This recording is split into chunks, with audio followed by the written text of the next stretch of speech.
DBS community, welcome back to another Dragon Ball Super video here with Chris, and today I'm going to be going over the yellow reveals. I know it's Friday now, so a lot of these have already been announced, and probably most of you have seen these already, but I waited till Friday to make a video because I wanted to do them all at once. Since this set's not a incredibly large set, I can do all of these in one video and it's not going to be extremely long. So make sure you guys like and subscribe. Let me know what you guys think of the cards. I've seen some of these, some of them I haven't seen yet. So I'm gonna kind of scroll up as I'm going through these. So we'll start with the commons. So we have Android 14, the mission begins. This card played, search top 5 for a green or yellow Android and it costs 4 or less, add it to your hand. So you have a one-drop searcher. This also goes for the Android 13 leader for having an Android 14 in the drop area for your awaken condition. Android 15, the mission begins. When this card, if your leader is yellow or Android 13, when this card is played, choose up to 1, draw a card, or choose one of your opponent's battle cards, switch to the rest mode. If that card has 2 or less energy, KO it. This is very good. This comment here kind of speaks for what this card can do. You can basically just play this to kill BMS, and you can also use this in normal yellow leaders too. So this is a good side card too, because it's just a draw one, replaces itself, but it does also kill things like BMS. Now for yellow decks, especially for Mecha Frieza, you wouldn't run this. You would run Crisis Crusher because you can search it off Planet Vegeta, and that can be played and kind of does the same idea. So but it is a cool tech card also, like just for the Android 13 leader. Mecha Frieza Full Assault. We already saw this card. You can play it out for 1 energy whenever you activate a yellow extra card, and then searches top 5 for a mono yellow extra card. This card's not very good, and the reason is this is really good for the Xenocell archetype. So if you're playing Xenocell and you need to hit 12 energy, so then you can bring out Xenocell. This card's very good. This card's a better Bardock Raider's Warcry, because Bardock Raider's Warcry is a 2 energy that draws you a card. And you can play this out for 1. Now you also can play out other things. You can't play out other copies of this, but you can use that one energy for something else. But for 1 energy, you get a 4 dropout. That's pretty good. So this is more of just a searching card. Also, like I said, allows you to get the extra cards. So if you want to, you find a Planet Vegeta, you find a Universe-9 Assemble off of this, any of that kind of stuff that's going to help you draw more. You can search that off and then activate those, and then go into that kind of stuff. So it's good for the Xenocell archetype. It's not good for anything else currently, in my opinion. Sorrel and Hop, Fiends of Universe 9. If you have this is a 15k blocker, dual color. If you have a Universe 9 card in play, negate this card's energy exhaust skill in all areas. So this is really cool, because the one reason multicolor is not super played currently is it is extremely slow. Turn 1, you are basically charging a multicolor and you are passing. And a lot of decks, turn 1 is incredibly important. You get a lot of, whether a blocker on board, you get surgers on board. There's a lot of things you can do on turn 1, and just passing and just playing an energy in rest mode and passing is not very good. Also, it also relies on you hitting a multicolor that you want to charge, and then that's a whole other thing. So this card says if you use a card in play, a Universe 9 card in play, which means you have a battle card in play, or if they have a field spell in play, the field spell wouldn't have the trait though, unless it says in the text, but that's probably for future use. But if you have one in play, you then can charge this card as a blue-yellow multicolor with no energy exhaust, which is incredibly important. When this card activates blocker, you may choose one of your opponent's. Your opponent chooses one of their battle card, one of their cards, and switches to rest mode. I'm sorry, if they don't draw a card. So you can activate blocker with this, and then they have to tap something down. If they refuse to tap something down, or they can't tap anything down, then you get to draw a card. So that's pretty good. Yeah, this is a good card. This will be even for the Bojack archetype, which you have probably seen that video on my channel now with the Aegis effect in Mecha Frieza. If you're running Aegis, or just running blue-yellow Arrival, if you're just running Aegis, this can be a card you can add as a tech card. So you can either pitch it off of the Aegis effect to then gain the Aegis effect, or you can since you're playing the Unite Assembles and things like that, you can end up using this as a charge target. So what you can do is, if your opponent goes first, you charge an energy, pass, or play like Planet Vegeta or something and pass. Then on their turn, you can activate Universe 9 Assemble, play out a 2-drop, which this also counts as a 2-drop, so you can play this card out, play it out, and then they pass, and then if you have another one of these in your hand, then you can charge it, and now you have access to blue-yellow multicolor. So, pretty good. Frieza Army Reinforcements. I already went over this card in a previous video, but this is a very good card for Frieza. This is possibly main deckable because of the permanent effect. So the counterattack effect is if you leave your mono yellow, you negate the attack, then play out a token with 10k power and a blocker effect. So basically, in a sense, negating 2 attacks.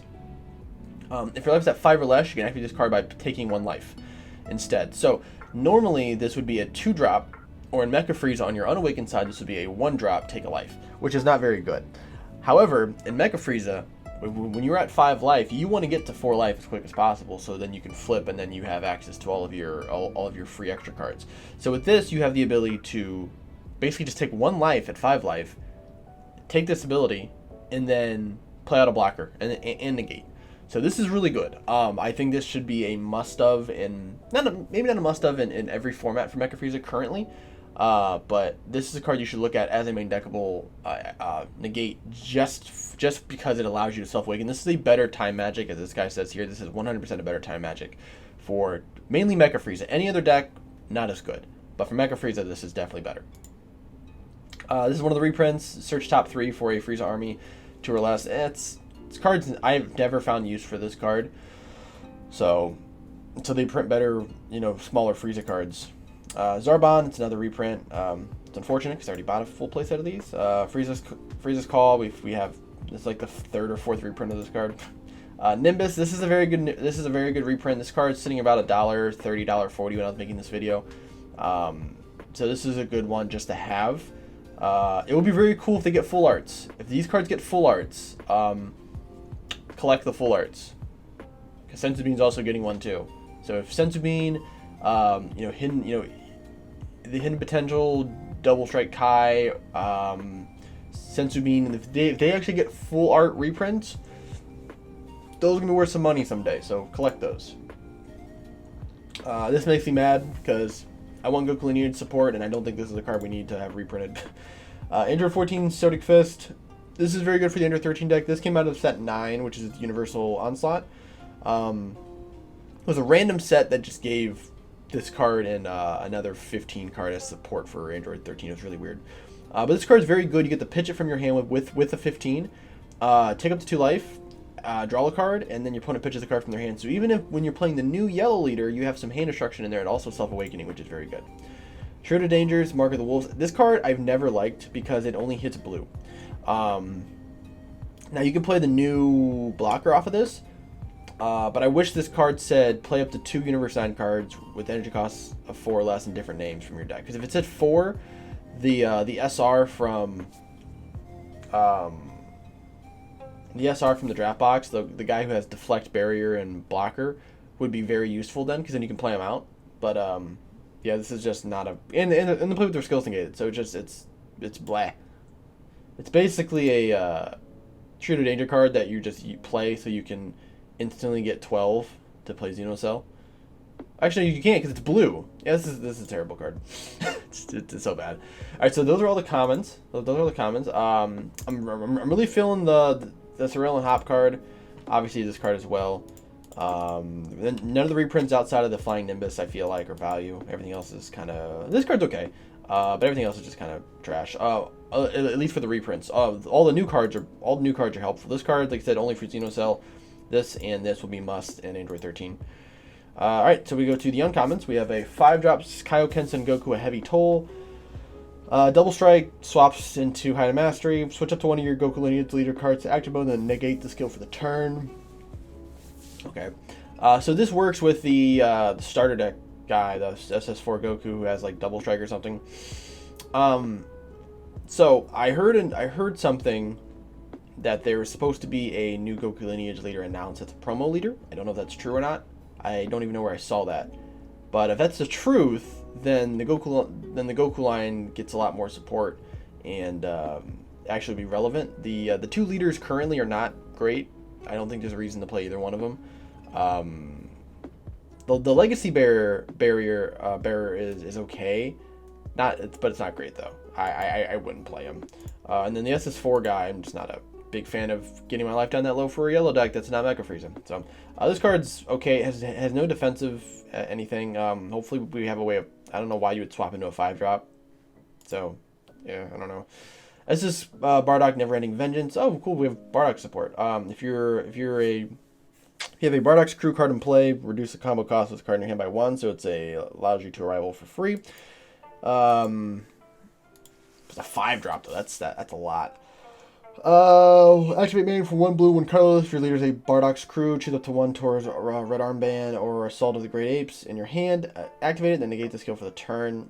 The Assault of the Great Apes is the one where you get to play out all of your Great Ape cards, right? One thing that is interesting though is that this is a 5-drop Bardock card, which works with the 7-drop that taps everything or something. It's an older Bardock card. It's a 7-drop, I believe. But yeah, that's pretty cool. I wish his cost was reduced, because paying 5 for this guy is kind of heavy. So I don't know. And maybe there's a way to cheat this out. I'm not a big Bardock-Ku fan, so I'm not really sure. 2-drop Your Worst Nightmare. I love this card. I actually want to get a full playset of this card in full art. This card's awesome. Your leader's a mono yellow, and you have 3 or more energy. Choose up to 1 Frieza card with a mecha in its card name, and energy costs 4 less in your hand, and play it, or 4 in your hand and play it. And you can't activate copies of this card for the turn. So there's all the different mecha cards you can play out. Basically, it's the Trader Dende archetype, and basically just play it out, and it works really well. It's the same thing, like I said, if you're playing the Trader Dende, you can, but it's 2 energy. This is not a Desire card, so the Desire engine's better with that. But for Mecha Frieza, this is free, so you can play this out, and then you have the one who reveals your opponent's hand. You have to play a battle card out in rest mode, and then the other one is you choose 2 of your opponent's battle cards in rest mode, KO it, then this card gets double strike, and it's already a dual attack, like 15k dual attack double strike, so it's pretty good. It changes the dynamic of how you would play Mecha Frieza, because you probably wouldn't play some other things with it. You'd have to substitute out one of your archetypes for the Mecha Frieza archetype, but could be good. Yeah, here's the card I was talking about. Yeah, this is a Returning Terror. This is a very dumb reprint, as this person said here. That there's I bought a full playset of these for $1. So I don't know why this is getting reprinted, unless, like I said, these are going to have full arts. If the uncommons and commons and rare slots are all going to be able to have full arts, I think it's very cool, because then we get a lot of older cards in better looking art, and everyone loves to foil out their decks, so it's a cool idea. Pan, we don't care. Row, Brash Supremacy, this is the Draftbox card. It's the opposite of Chapel, where you can play this card, you attack, and then you tap one of your opponent's cards. So, back to the Kaioken. Okay. Best card, probably out of the uncommon slot, is going to be this. Boop. This here. None of these reprints I care about. They're okay. Moving on. Rare slot. Super Android 13 Cores of the Trio. 7-drop, deflect, triple attack. Successor for one yellow, 1 green. If your leader is a yellow or an Android card, reduce combo cost of this card in your hand by 1. That's cool. That's very cool. If your leader is a... So this is cool because it's allowing... this is a very small detail. So they're making these 5Ks. But they're making them 1 cost, but if you fulfill the cost down here, they're free. So it allows multicolor to not feel so heavy. That's one of the big problems too, is that every multicolor card is a 10k 1 cost combo. So being able to do this, you can basically free play this as an arrival card. You can fulfill the arrival cost, or you can just combo it out of your hand and it's not dead. So this is a very cool little small change that people may not see. But this will help multicolor become relevant again once they start to really release multicolor stuff. Permanent, if your leader is yellow or an android, or I read that. If your leader is an android card, when this card attacks, your opponent chooses one of their battle cards and KOs it. Interesting. That's cool. So it attacks 3 times. Your opponent can pick 3 different cards to KO. That's interesting. That's really funny for Dark Broly. Or not Dark Broly, but for Red Broly, where they just keep choosing their 4-drop, and then they just keep bringing it back. It's really funny, but it's got triple attack, so that's a cool thing. They have to choose the card though, so yeah, that's okay. I like the deflect though. Deflect is good because there's a lot of successor cards that just don't have deflect. Yeah, they gave deflect to the 1 broken card, the Xeno Cell, but nothing else. Seems funny. Enter 14 and 15, target acquired, 2-drop, deflect. If your leader is a yellow, if your leader is yellow or an android, reduce the combo cost of the card in your hand by 1. Very, very good. Opponent has 2 or more energy. When this card is played, look up top 10. I just kind of figured it'd be 5. Top 10 from top of your deck. Play up to one Android 13 cost with card with energy cost of 4 or less among them with skills gated for the turn. Then shuffle your deck. Oh, okay. So this is cool. So the idea of the Android 13 deck is you play out the Android 13 card, and then you Union absorb a 14 and 15 from your drop area to play out a Super 17 from your Super 13 from your hand. Now there are 3 different targets. There's 2 successor targets. There's this target. There's the older successor target from set 9, and then there's the old one that's not a successor. That's just a 7-drop 30k double strike. KO's a card. It's a green card from I think Crossworlds. So you have 3 targets that you can go into now off of the 13, but it does negate its skill, so you can't go into it on turn 2, which would be very, very good. I don't know. I see why they didn't do that though, because that'd be really broken. But search top 10, you're bound to hit one. You probably would run one between 6 and 8 copies of Android 13. There's 3 possible targets that have Union Absorb. I would say probably, yeah, you probably would run between 6 and 8, and you don't even have to run that many of them. I guess you can probably just run 4 because you're searching top 10, so you're searching almost a fifth of your deck if you're running 50 cards. Death Blaster. This is the new Cold Bloodlust. Basically Cold Bloodlust and Crusher Ball in one. It's really bad for most leaders except for Mecha Frieza because you can play it out for free. And that's really good. You can play it out for free. You send 2 mono yellow extra cards with enter cost of 1 other than this. One or more other than this from your drop area to your warp. And then the card being played is played in rest mode with the skills negated for the turn. So, yeah, like I said, Cold Bloodlust and Crusher Ball in 1. Very good. This card hits literally everything except if it has Deflect. So, Fu the Dark Banisher, Victory Strike, anything. So, very good card.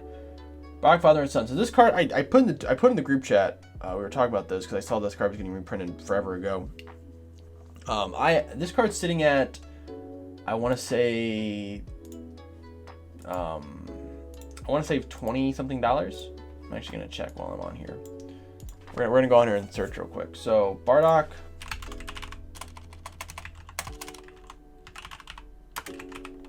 Father and Son. Okay, so Bardock Father and Son. It is $20. This card is going to get reprinted. I think this is a good idea for anyone to sell this card currently, because especially if you're not playing it a lot. I wish this card was getting reprinted. My goodness. But yeah, you could play these, and you could just sell this and then just buy the new reprint rare.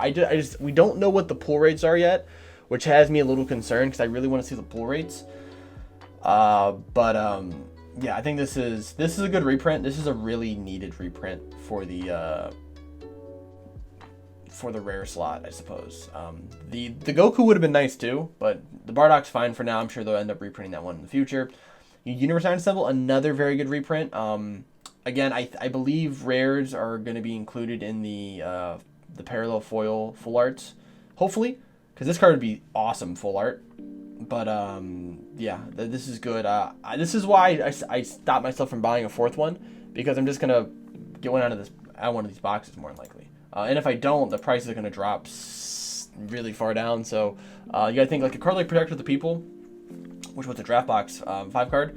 Was sitting around $20, between like 15 and 25 bucks. And when the Ultimate deck came out, it's like $1 now. So this will go back down to its $1 form, which is good. And then we have Scrambling Assault Go 10, which is getting a reprint now. This is gonna have, like I said, if this has a full art, it's gonna be nuts. That's the one nice thing about this set is they're doing a lot of reprints, but the reprints are getting full arts, which is going to make collectors and people who love those cards buy them again. So yeah, the rares look good. I'm very excited about the reprint of this. I'm actually gonna, after this video, I'm gonna put my copies up for sale. This is very, very exciting. All the rares look good though. I'm excited about these. These all look really good. Android 13 is looking more and more promising. I was not a big fan when it first got announced because I really wanted Goku Lineage leader, but I'm enjoying this. I think 13 is gonna be good. I'm very excited. And then we have the SRs. Let's see here. Look forward to more Goku Lineage support in the future. Thank you, Bandai. So my hypothesis of there being a Goku Lineage promo leader is still alive.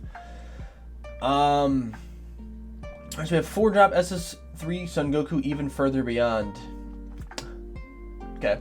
15k barrier. This is gonna be a very cool looking card.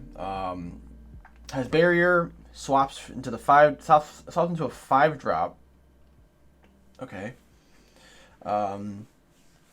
Activate main for 1. If your energy is all mono yellow and you choose 1 Goku Lineage card in your battle area with an energy cost of 2 and return to your hand, play this card from your hand, then add 1 card from your life. You can't play copies of this card for the turn.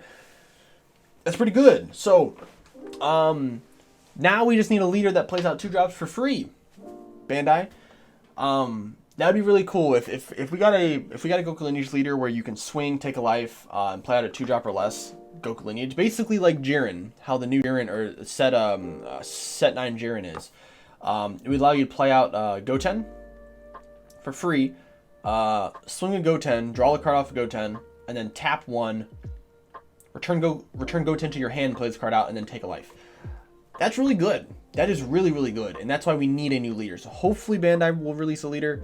Like I said, just send me the leader. I'll reveal it. It's fine. It's fine.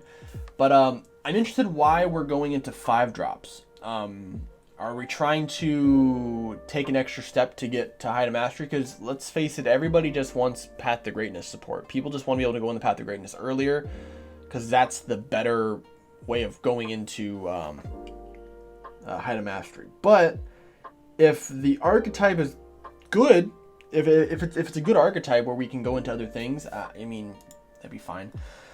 Pan the Courageous Youth. 5-drop, 19k Deflect. When this card is played using swap. Okay, so this is a 5-drop. Okay, so hypothetically you would be using this on turn 3 to go into this. Okay, when this card is played using swap, choose up to 1 Goku Lineage card from your deck, 1 from your hand, each with different card names and energy costs of 5. Play them with their keyword skills negated for the turn, then shuffle your deck. Okay. Auto for 1 energy. This card is used in the combo area from your hand with a heroine card in your leader area or battle area. That card gets 5k and double strike for the battle. Okay. Strange. So yeah, okay. So I'm stuck on this part here. So you get to play out a Goku Lineage from your deck and from your hand with different names. So real quick, I'm gonna pull this up here. And all right, so we have 1, 2, 3, 4 Goku Lineage targets that are 5. 5. Okay, so you have 5. Well, technically 6. Right? Yeah, then you have this guy. Okay. I mean, that one's pretty bad. But so it negates the keyword skills, right? We negate keyword skills. So not autos. Okay. So you have a Rep Breakthrough, which is a 27k barrier. So it will negate the barrier effect and the swap effect. Activate this card when one of your 5-drops are removed and you have no battle. Okay, so you can play that card out for free. So this basically just a free play 27k body that at the end of your turn gets barrier back. It's pretty good.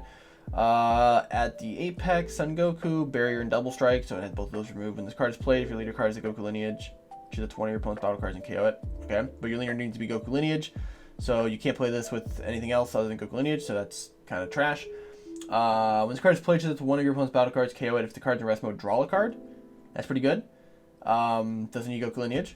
And then this guy, if you choose up to 1 Goku Lineage card with energy cost of 5 or less, other than this card from your deck, add it to your hand. You may not play this card from any area unless your leader is a Son Goku GT. Okay. Well, alright, so the effect is cool. The effect is cool, but again, we need a Goku Lineage leader. No one's going to play these older Goku Lineage leaders with the stuff that we have going on right now because they're just not good enough. So we need a better Goku Lineage leader. If they do that, this deck becomes super playable. This card's whatever. You take a life, you go down to 2, and this card gets triple strike. It's not not a fan. Yeah, I'm not taking my own life once we get down that far, unless I'm playing Mecha Frieza and I'm using extra cards. I'm not using a one attack triple strike. Just bleh. So far, I mean, the best swaps would be this. I mean, this one here, but your leader needs to be Goku Lineage, and then the other one would be the other 5-drop, but also your leader needs to be Goku Lineage. So those are the two that I'm looking at currently, but we'll see what they end up releasing. If they don't end up releasing a leader, and then like with this set, we have next set that possibly can get one too. But if not, we may just have to find a different card to use. Trio to Danger's Fierce Trinity. This is gonna be a cool looking SR. Multicolor SRs are awesome looking. So energy exhaust, deflect, double strike 20k. Your opponent can't activate counter skills in the response to this card's attacking unison or battle cards. That's cool. When this card removes a marker from a unison by attacking, choose up to one of your opponent's unisons and negate its skills to the end of your opponent's next turn. This is cool. So, is this an amazing card? No. But being able to remove 2 markers and then negate its skills for the next turn. So if you're playing against, this is really good in matchups where their opponent's unison has a +2. So you think of something like the Goten or the Gotenks that's in Vegex, or Blue Baby, or either one of the Red Piccolos. Any of those type of unisons that you want a plus every turn because you get a plus off of it. You basically can remove 2 markers and then they can't plus next turn unless they put a card underneath it, and then they can't activate any of their other skills. So with something like Blue Baby, you can swing at this card. They can't activate counter skills, so they can't block. I mean, they can block, but they can't negate. So it's going to be instant 2 damage, and then you're going to negate its skills. So the next turn it can't plus at all. That's very good. That is a very, very, very good thing. This is a unison killer, and that's a very good thing to have. It has deflect, so this is going to hit the board almost guaranteed, unless you're playing against green.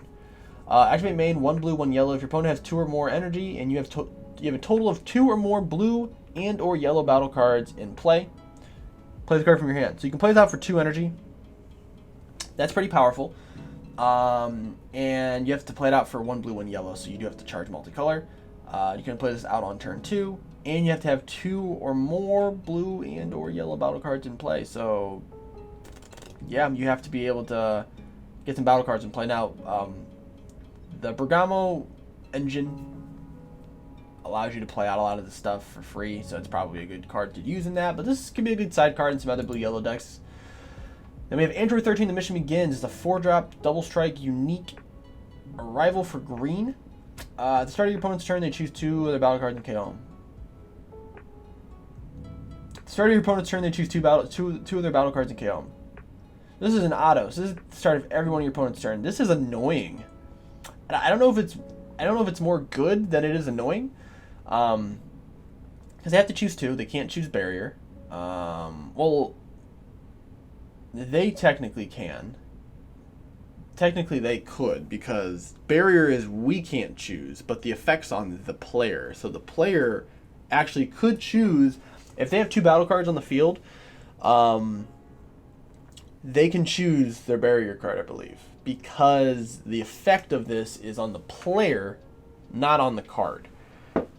Okay, if that's the case, that make this card pretty cool. And it's a 20k double strike. Activate main for 1 color. 1 colorless. Send this card from the drop area to the warp. Choose one of your opponent's battle cards that costs 3 or less and KO it. So even after it dies, it still has effect. That's pretty good. That's pretty good. This also is an Android 13, so you can search this out from the other Android. And what's cool is you can play 2, search the top 10, play this card out with the skills negated, and then at the end of your turn, this card gains its skills back, and then at the start of your opponent's turn, they have to KO 2 of their cards. That's interesting. That's very interesting. The problem, if this card had Union Absorb, it'd be crazy. But maybe you don't need to play the Union Absorb stuff. Maybe you just play kind of a low to the ground version of the deck. And just play Successor. Stotts. That's a very cool card. And we have the Basil reprint. Cool. Yeah, so if you don't have copies of this card, don't worry about it. It's getting reprinted. Also, a different art, too. This art's pretty cool. So just wait for this card to come out. This set comes out in... I want to say... Should be about, what, 5 or 6 weeks? So... and the next week we get the black cards, which would be cool. I think all these SRs are pretty solid. This card I'm not super sold on yet. If we get a new Goku Lineage leader, then this card will be very, very good. Currently, this engine is just not much value unless we get a new leader. If we get a new leader and we can play out 2 drops for free, Goku Lineage is looking real strong, boys. But if not, it's gonna look pretty bad. This is a very cool card, a very interesting card. I want to see what other blue-yellow multicolor support we get in the future, because this card could be a very, very good. So I would probably pick up some copies of it. This card's awesome. It has no restriction, so you just play it in green-yellow archetypes. So this is very, very good, and it's 4 costs. So you can go into different things with that. It's very good. And then Basil obviously is a very good card as well. So it's cool. That was a little bit longer than expected, but there's a lot of cards. There's a good amount of cards to go over, and I wanted to talk a little bit just to give my input on this stuff. So cool, good yellow stuff. I think I said all we need now is a leader. So Bandai should release a new leader, a Goku Lineage leader, and then I think the yellow stuff is pretty solid then. So what do you guys think, though? Let me know what you guys think down below in the comments. Let me know if you agree with me, if you disagree, if you're excited about these cards, if you are not excited about these cards, whatever. Just give me some input down below. Thank you guys for watching, and I'll see you guys in the next video.